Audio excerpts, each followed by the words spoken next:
अधिवक्ता हमेशा सड़कों पे आ जाएगा। उम्मीद है बैन हो जाएगा लोकसभा चुनाव से पहले। बिल्कुल, संघर्ष हमारा ऐसे ही जारी रहेगा।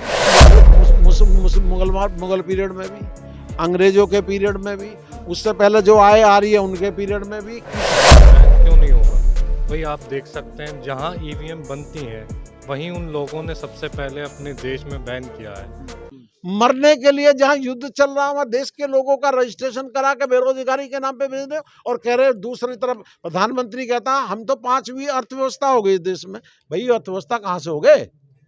आलम ये है कि लखनऊ में मारपीट हो रही है वहां जाने के लिए। कहाँ के इजराइल वो जो यहाँ के मजदूर हैं जाने के लिए वहां झगड़ा ये तो कर हमें बेशर्मी की बात है हम्म। कि हमारे देश में इतनी बड़ी बेरोजगारी है कि हमको इस सरकार को डूब के मर जाना चाहिए। इन बेशर्मों को जहां पानी ना मिले वहां डूब के मर जाना चाहिए। कि जहां युद्ध के देश में भी हमारे यहाँ रोजगार मांगने के लिए मारामारी चल रही हो तो हमें हमसे ज्यादा बेशर्म आदमी दुनिया में कोई नहीं। ऐसे में राहुल गांधी एक मंदिर में जाने की कोशिश करते हैं असम में, उन्हें नहीं जाने दिया जाता है, वो धरने पर बैठ जाते हैं। तो क्या लगता है आपको कि राजनीतिक नजर से उन्हें कम से कम मंदिर में जाने के लिए तो नहीं रोकना देना चाहिए था? यार मेरी बात सुनिए, जब इस देश में संविधान है और मैं कहूँ मुगल पीरियड में भी, अंग्रेजों के पीरियड में भी, उससे पहले जो आए आ रही है उनके पीरियड में भी, किसी भी आदमी को अपनी इच्छा के अनुसार अपना देवता, अपने पूजनीय, अपने मंदिर, अपनी मस्जिद, अपने चर्च में जाने का अधिकार है। क्यों राहुल गांधी को क्यों नहीं है? तुम तो 5 इन्होंने कायदे में, तो मैं ये कहूं कि इन्होंने राम की मूर्ति को भी भ्रष्ट कर दिया।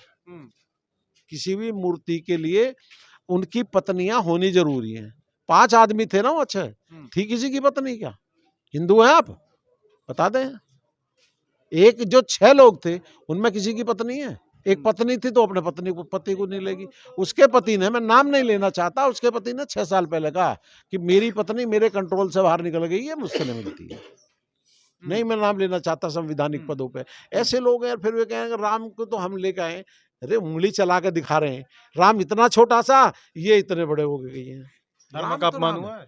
किसका धर्म का अपमान? इन्हें भी पता लगेगी। धर्म चलता है शंकराचार्यों से। शंकराचार्य विरोध कर दिए। शंकराचार्यों ने कहा ये हो ही नहीं सकता।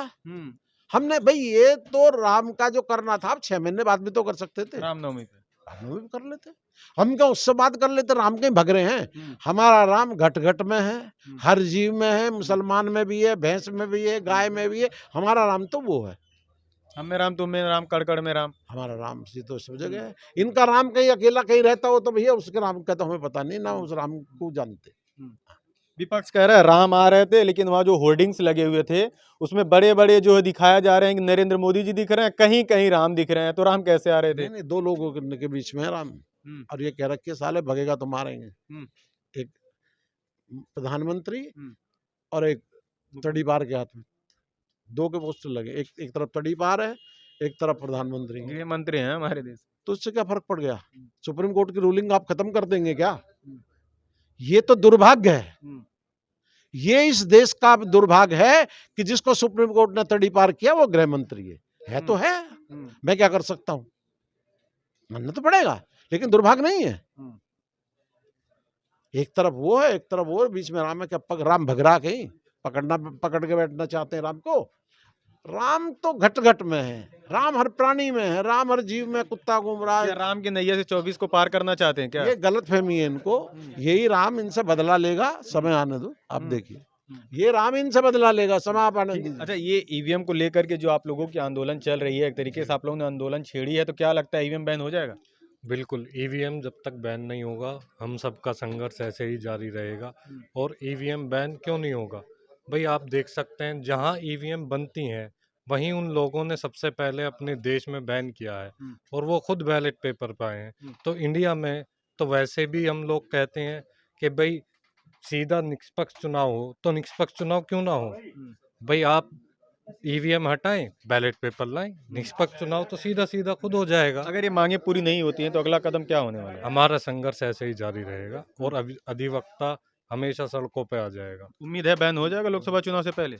बिल्कुल, संघर्ष हमारा ऐसे ही जारी रहेगा इसको बैन कराने के लिए। चलिए, बहुत शुक्रिया बात करने के लिए। बिल्कुल इस तरीके से जो सुप्रीम कोर्ट के वकीलों ने आंदोलन शुरू किया है दिल्ली से, वही अब उसकी हवा उत्तर प्रदेश में भी शुरू हो गई। हम बात कर रहे हैं इस वक्त गाजियाबाद की। गाजियाबाद के वकीलों ने भी ईवीएम के खिलाफ आंदोलन छेड़ दिए। अब देखने वाली बात यह होगी कि इस पर चुनाव आयोग एक्शन लेकर के ईवीएम को बैन कराता है या नहीं, आने वाला वक्त बताएगा। इस पूरी खबर के बारे में आप क्या सोचते हैं, ईवीएम बैन को लेकर के आप क्या सोचते हैं, हमें कमेंट करके जरूर बताइएगा। बहुत बहुत धन्यवाद।